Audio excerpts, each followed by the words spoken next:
नमस्कार, अपना हिमाचल देख रहे हैं आप। आपके साथ मैं खुशबू पांडे। अपना हिमाचल में तमाम खबरों की बात होगी, लेकिन इससे पहले की एक बड़ी जानकारी आपको दे दी। ये बड़ी जानकारी सामने आ रही है। हिमाचल में आज होगा मंत्रिमंडल का विस्तार। राजभवन शिमला में दोपहर बाद होगा शपथ ग्रहण। तो आपको बता दें कि यहाँ पर इससे पहले सीएम ने मंत्रियों से यहाँ पर बैठक की है। राजेश धर्माणी और यादवेंद्र गोमा बनेंगे मंत्री। सूत्रों के अनुसार दोनों विधायक को पहले ही शिमला बुला लिया गया है। ये बड़ी जानकारी से आपको अपडेट करवा रहे। घुमरे से राजेश धर्माणी तीसरी बार के विधायक रहे हैं, तो वहीं जयसिंहपुर से यादवेंद्र गोमा दूसरी बार के विधायक बने। सीएम सुक्खू ने दो मंत्रियों की शपथ की यहाँ पर तैयारी पूरी तरह से करने के लिए यहाँ पर निर्देश दिए गए हैं मुख्यमंत्री की ओर से। हिमाचल में आज मंत्रिमंडल का विस्तार होना है, ये बड़ी जानकारी आपको दे रहे। राजभवन शिमला में दोपहर बाद ये शपथ ग्रहण समारोह होगा। इससे पहले कि सीएम ने मंत्रियों के साथ बैठक की है। राजेश धर्माणी और यादवेंद्र गोमा बनेंगे मंत्री। इन दो नाम बहुत आगे चल रहे हैं। दोनों विधायकों को पहले बुलाया गया है शिमला। घुमरावी से राजेश धर्माणी तीसरी बार के विधायक रहे हैं। तो आपको बता दें कि जयसिंहपुर से यादवेंद्र गोमा दूसरी बार के यहाँ पर विधायक रहे। ये बड़ी जानकारी आपको दे रहे। हिमाचल मंत्रिमंडल का आज विस्तार होने वाला है। आज यहाँ पर शपथ ग्रहण समारोह को लेकर भी यहाँ पर मुख्यमंत्री की ओर से बैठक की गई है तमाम मंत्रियों के साथ, नेताओं के साथ।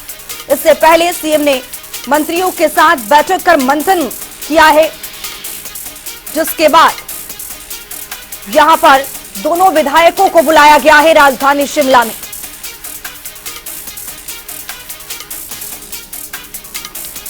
तो हिमाचल में मंत्रिमंडल के विस्तार को लेकर जो अटकलें थी वो यहां पर साफ होती हुई नजर आ रही है। हिमाचल में आज मंत्रिमंडल का विस्तार होना है। मुख्यमंत्री ने इससे पहले की बैठक बुलाई, इस पर चर्चा उन्होंने किया है, जिसके बाद इस अटकलों पर विराम लगा दिया है।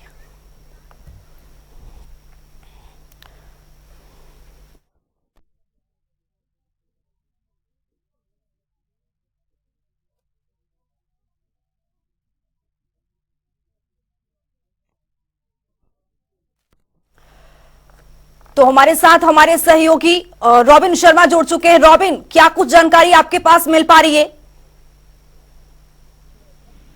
जी बिल्कुल, देखिए हिमाचल प्रदेश मंत्रिमंडल का विस्तार हुआ है। अगर मैं याद करूं तो आज से ठीक एक साल पहले रिज मैदान पर मुख्यमंत्री सुखविंदर सिंह सुक्खू ने और मुकेश अग्निहोत्री ने बतौर मुख्यमंत्री और उप मुख्यमंत्री पद की शपथ ली थी। और उसके बाद ठीक एक साल के बाद आज जाकर मंत्रिमंडल विस्तार को लेकर चर्चा है। बीच में तमाम अहम मौकों पर इसको लेकर चर्चा होती रही, लेकिन अब तमाम अटकलों के बाद आज हिमाचल प्रदेश को दो नए मंत्री मिल सकते हैं, जिसमें सबसे पहला नाम राजेश धर्माणी का है तो दूसरा यादवेंद्र गोमा का है। और इसके माध्यम से जो सबसे बड़ी बात साधने की कोशिश की गई है, इसमें एक जो चेहरा है, जो नया नाम शामिल होने वाला है यादवेंद्र गोमा का, उनको कांगड़ा जिले का वो रिप्रेजेंटेशन कर रहे हैं। साथ ही अनुसूचित जाति का भी रिप्रेजेंटेशन है। तो कहीं ना कहीं ये जो दोनों चीजों को साधने की कोशिश की गई है। और दूसरा बड़ा नाम राजेश धर्माणी का है, जिसको साफ तौर पर लगातार तमाम मौकों पर जिनके नाम की चर्चा हो रही थी, मुख्यमंत्री सुखविंदर सिंह सुक्खू के काफी करीबी माने जाते हैं, तो उनका भी आज नाम को लेकर जिक्र हो सकता है। जी रॉबिन, हमारे साथ हमारे ब्यूरो चीफ विकास शर्मा शिमला से जुड़ चुके हैं। विकास, मुख्यमंत्री की ओर से आज इस बैठक किया गया है, इस पर तमाम तरह की चर्चा की गई है। क्या कुछ जानकारी निकल कर के सामने आ रही है? देखिए, बैठक अभी हुई नहीं है, बैठक अभी होनी है। और जो संभावनाएं जताई जा रही थी, जो शुरुआती दौर में जानकारी मिल रही थी सूत्रों के हवाले से कि 12 बजे के लिए एक अहम बैठक बुलाई गई है। ये बैठक सिर्फ मंत्रिमंडल के जो सदस्य होंगे, यानी मंत्री जो होंगे, उन्हीं के साथ बैठक होनी है कि किस तरह से पोर्टफोलियो जो है या उसमें बदलाव की चर्चा की जा रही है। तो बदलाव किस तरह से संभव है, ये सारी मंत्रणा जो है वो उनके साथ हो सकती है, या फिर जो मंत्रिमंडल विस्तार की बड़े लंबे अरसे से चर्चा हो रही थी। 3 मंत्री पद खाली पड़े हैं, लेकिन उनमें से 2 मंत्री जो है वो अब बनाए जा रहे हैं। ये 2 मंत्री अब कौन कौन होंगे, ये पिक्चर बिल्कुल साफ हो चुकी है। फिलहाल सूत्रों के हवाले से यह भी खबर है कि आज सुबह ही मुख्यमंत्री की तरफ से इन दोनों विधायकों को जो है ये बता दिया गया है कि आप शिमला पहुंचिए। शपथ ग्रहण समारोह जो है वो राजभवन शिमला में होना है। और उसका समय जो है, शुरुआती जानकारी ये मिल रही थी कि दोपहर 2 बजे या 2 बजे के आसपास जो है ये कभी भी हो सकता है। फिर जानकारी आई कि ये 4 बजे हो सकता है, लेकिन अब ये बिल्कुल तस्वीर साफ हो चुकी है कि 4:45 पर राजभवन शिमला में शपथ ग्रहण समारोह जो है वो आज होने जा रहा है, जिसमें राजेश धर्माणी, देखिए 3 बार के विधायक है राजेश धर्माणी, और बिलासपुर जिला के जो घुमारवीं विधानसभा क्षेत्र क्षेत्र है वहां से विधायक बनकर इस बार विधानसभा फिर से पहुंचे हैं। तो ऐसे में पहले से ही ये कयास लगाए जा रहे थे कि उनका मंत्री बनना लगभग तय है, लेकिन अब घोषणा जो है उनके नाम की नहीं हो पा रही थी, शपथ ग्रहण नहीं हो पा रहा था।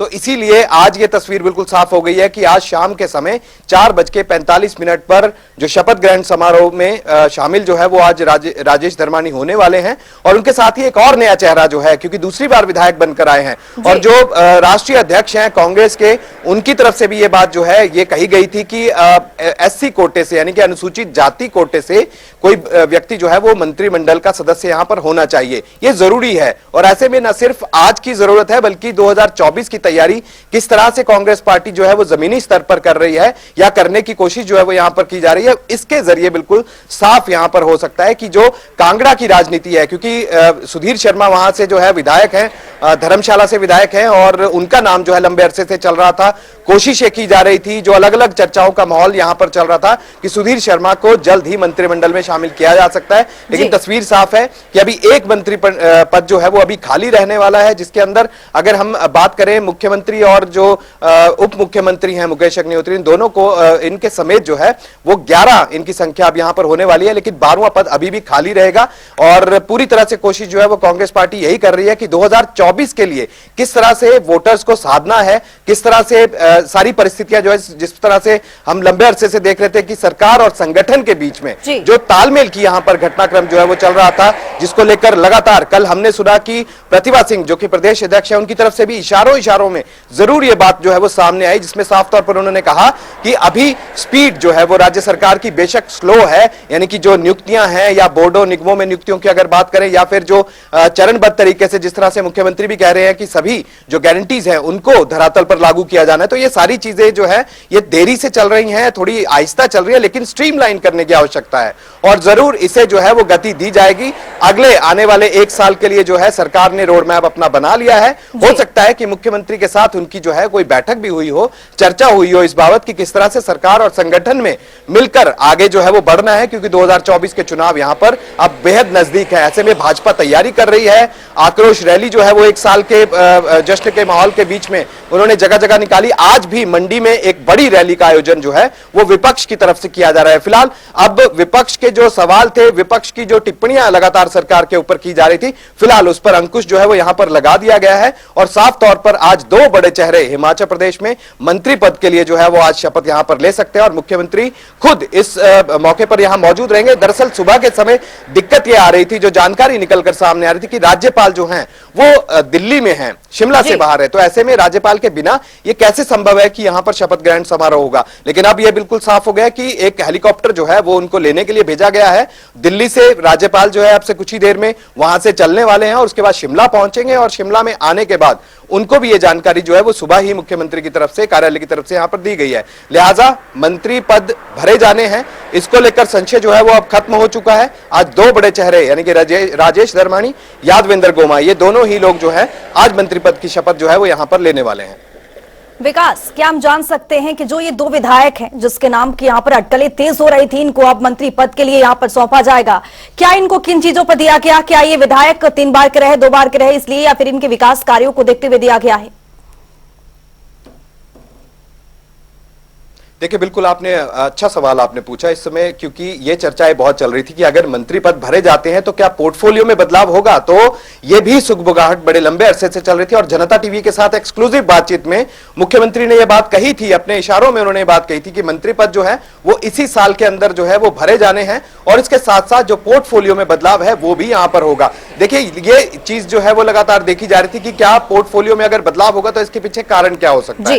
कारण ये हो सकता है कि मंत्रियों की जो परफॉर्मेंस है उसका आंकलन यहां पर जो है वो 1 साल के भीतर किया गया है और उसी के लिहाज से अगर देखें, क्योंकि देखिए धनीराम शांडिल है, स्वास्थ्य मंत्री हैं, चंद्र कुमार जो हैं वो जो वरिष्ठ नेताओं में अगर शुमार हैं तो वो कृषि मंत्री हैं, तो 2 बड़े अहम पद जो है इन लोगों को दिए गए हैं। तो हो सकता है इनमें भी कुछ बदलाव हो, कोई अहम विभाग जो है वो इन्हें दिए जा सकते हैं, कुछ के जो पोर्टफोलियो हैं वो बदले जा सकते हैं। और ये भी है कि कुछ मंत्री जो है, सुगबुगाहट ये भी है, सूत्र बताते हैं कि कुछ मंत्रियों के पद जो हैं वो यहां से हट सकते हैं, मतलब उनका जो है उनको पद से हटाया जा सकता है, उनको कोई और जिम्मेवारी जो है वो यहां पर दी जा सकती है, या फिर कोई नए चेहरे जो है वो और मंत्री यहां पर बनाए जा सकते हैं। इस चीज की जो चर्चा है वो लंबे अरसे से थी, लेकिन आज बिल्कुल साफ हो गया कि 2 मंत्री पद जो है वो आज भरे जा रहे हैं और दोनों ही मंत्री जो आज यहाँ पर शपथ जो है, दोनों ही विधायक जो है बतौर मंत्री आज शपथ जो है वो यहाँ पर लेने वाले हैं। ठीक है, बहुत शुक्रिया विकास शर्मा तमाम जानकारी साझा करने के लिए। बहुत शुक्रिया रॉबिन शर्मा आपका भी बहुत तमाम जानकारी साझा करने के लिए। तो आज हिमाचल में मंत्रिमंडल का विस्तार होना है, इसको लेकर मुख्यमंत्री ये भी बैठक करने वाले हैं। राजभवन शिमला में शपथ ग्रहण समारोह होगा और इसमें जो 2 नाम सामने आ रहे थे, तो आपको बता दें कि उनको इसमें मंत्री पद देने के लिए शिमला में बुला लिया गया है। तो आपको बता दें कि शिमला से आपको ये जानकारी दे रहे हैं, राजेश धर्माणी यहां पर मंत्री पद के दावेदार यहां पर चुने गए हैं। तो आपको बता दें कि यादविंद्र गोमा भी यहां पर मंत्री पद बनेंगे। हिमाचल की कांग्रेस सरकार ने धर्मशाला में 1 साल का जश्न मनाया है। इस दौरान सीएम सुखू ने कई योजनाओं का ऐलान किया है। उन्होंने कहा है कि नए साल से पूरे लाहौल स्पीति जिले में 18 साल से ऊपर की महिलाओं को 1500 रुपए दिए जाएंगे और ये योजना चरणबद्ध तरीके से सभी जिलों में लागू होगी।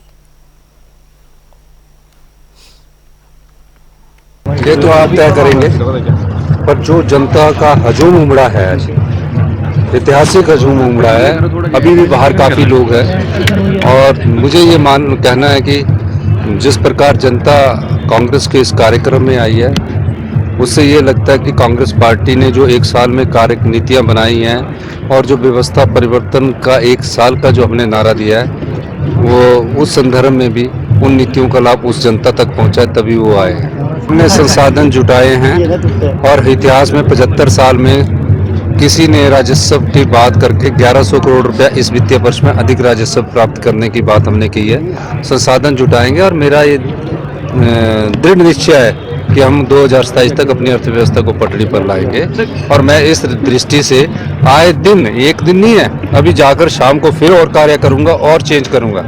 तो ये व्यवस्था जो 40 साल से चल रही थी ना, तो उस व्यवस्था को परिवर्तन करने के लिए ही हम लोग आए हैं। हम सत्ता में सत्ता सुख के लिए नहीं आए हैं, हम व्यवस्था परिवर्तन के लिए आए हैं। मैंने कहा कि जनवरी में 6 रुपये जो प्रति लीटर जो पशुपालक है, जो मिल्क फैट दूध करता है, उसमें हम 6 रुपये प्रति लीटर बढ़ा देंगे। हम उस दिशा में जा रहे हैं जहाँ किसान की आय दुगनी हो। 90% हमारे लोग जो है वो गांव में रहते हैं, छोटी मोटी खेतीबाड़ी करते हैं। हम उस दृष्टि से मैंने अगले बजट के लिए योजना बनाई है, आप उसका लाभ आने वाले समय में देखेंगे। हिमाचल प्रदेश में सुखू सरकार को बने 1 वर्ष का समय हो गया है। इसको लेकर सरकार ने कांगड़ा में कार्यक्रम का आयोजन किया।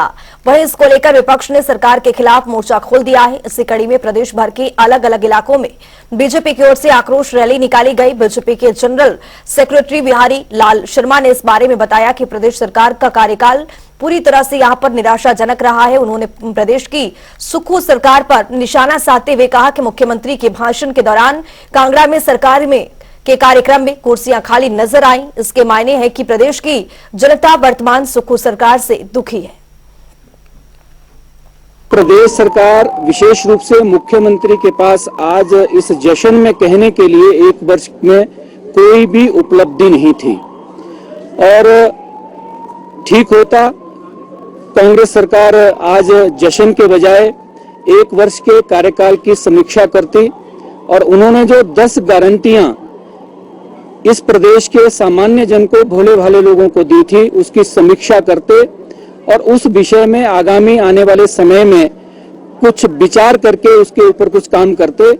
लेकिन भारतीय जनता पार्टी ने जिस प्रकार से पूरे प्रदेश भर के 10 जिला केंद्रों में आज आक्रोश रैलियों का आयोजन किया, विशेष रूप से शिमला में, जहां प्रदेश के पूर्व मुख्यमंत्री आदरणीय जयराम ठाकुर जी स्वयं उपस्थित रहे, प्रदेश के अध्यक्ष आदरणीय डॉक्टर राजीव बिंदल जी स्वयं उपस्थित रहे।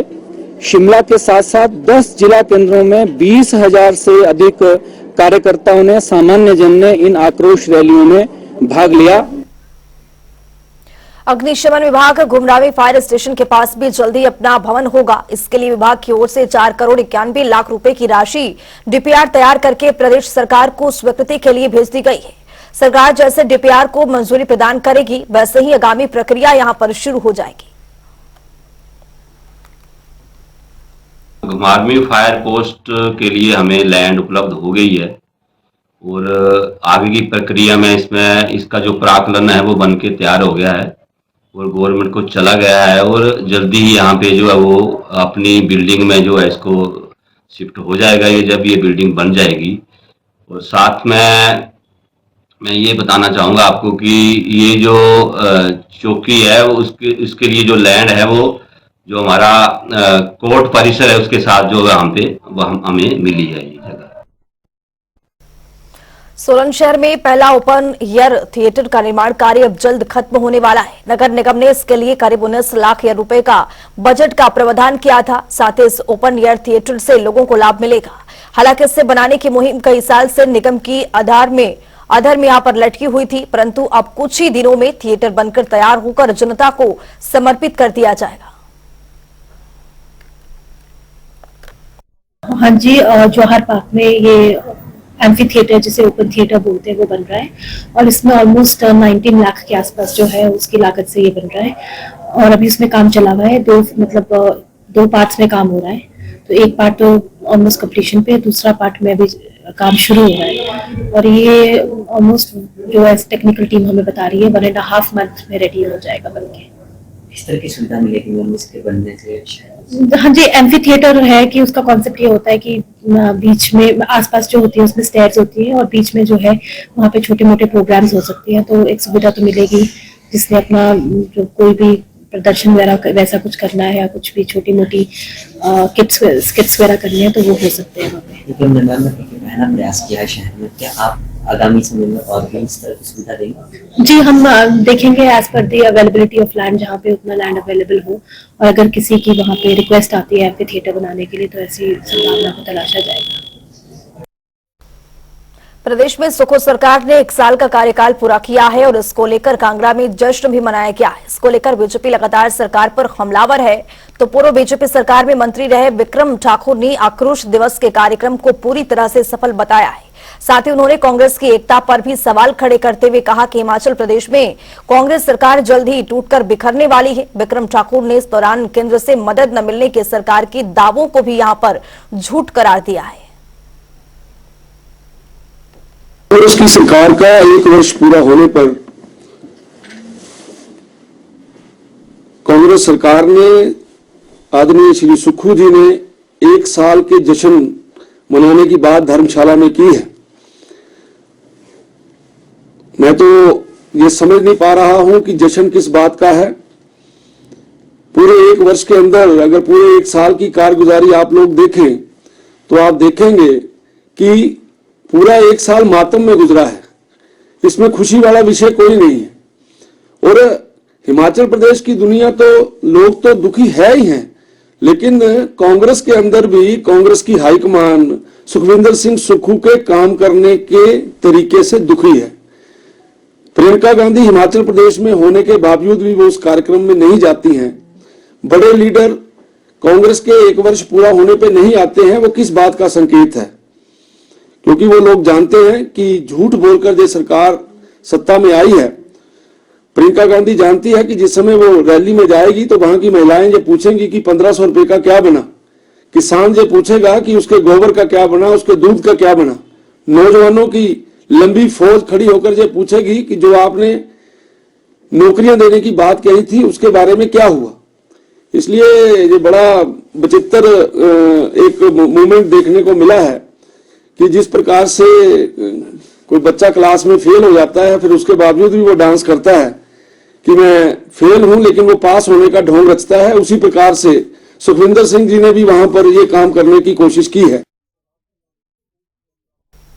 हिमाचल पथ परिवहन निगम की 2 महिला बस परिचालक और बाकी महिलाओं के लिए मिसाल बनी। 2 वर्ष पूर्व कमीशन की परीक्षा पास करने के बाद मंडी के सुंदरनगर डिपो में सेवानिवृत्त महिला परिचालक बनी है। दोनों महिलाओं की विशेष बात यह है कि दोनों ने एमए के बाद बीएड की परीक्षा भी पास की हुई है। दोनों महिलाओं की चर्चा पूरे सुंदरनगर में एक ईमानदार और जुझारू परिचालक के रूप में हो रही है। मैं शीला देवी 2 साल से एचआरटीसी में कार्यरत हूँ। मैं एज ए परिचालक आई हूँ हमीरपुर चैन बोर्ड से और हम अपने आप को ये नहीं समझते कि हम एचआरटीसी के कर्मचारी हैं। ये मानकर कार्य करती हैं कि हम इस एचआरटीसी की आन बान और शान हैं और इसी को लेके हम 2 सालों से इस एचआरटीसी में कार्य करती आई हैं। सर कुछ एक वर्तमान बेरोजगारी को देख के मैं AA हूँ, नेट से टेट क्वालिफाई हूँ, B.Ed 2004 की हूँ, तो कुछ बेरोजगारी को देख के और कुछ सामाजिक अपने कार्य क्षेत्र को देख के कि हम कहीं ना कहीं जाएंगे, एक समाज के लिए एक काम करेंगे, समाज के लिए एक प्रेरणा बनेंगे, तो इसी उद्देश्य से हम इस HRTC में आए हैं। मेरा नाम द्रुमती है, मैं HRTC सुंदरनगर में एज ए कंडक्टर सेवा दे रही हूँ। हम लोगों ने 2020 में ये टेस्ट भरा था कंडक्टर का सर्विस कमीशन हमीरपुर से, और 2021 में हमारी सर्विस 7 दिसंबर 2021 से हम लोग इसमें कॉन्ट्रैक्ट बेस पे हैं, और तब से लेके हम इधर गाड़ी के साथ अपनी सेवाएं दे रहे हैं। और मेरी क्वालिफिकेशन MA B.Ed है। रिस्पांस तो लोगों का बहुत अच्छा रहा है हमारे साथ। जैसे गाड़ी में जाना शुरू में तो लोग हैरान हुए कि देखो लेडीज़ कंडक्टर हैं, सेवाएं दे रही हैं भाई। तो शुरू में तो ऐसा, बाद में लोगों को आदत हो गई कि लेडीज़ आ रही हैं, हमें सपोर्ट करना, हमारी हर तरफ से हेल्प करना।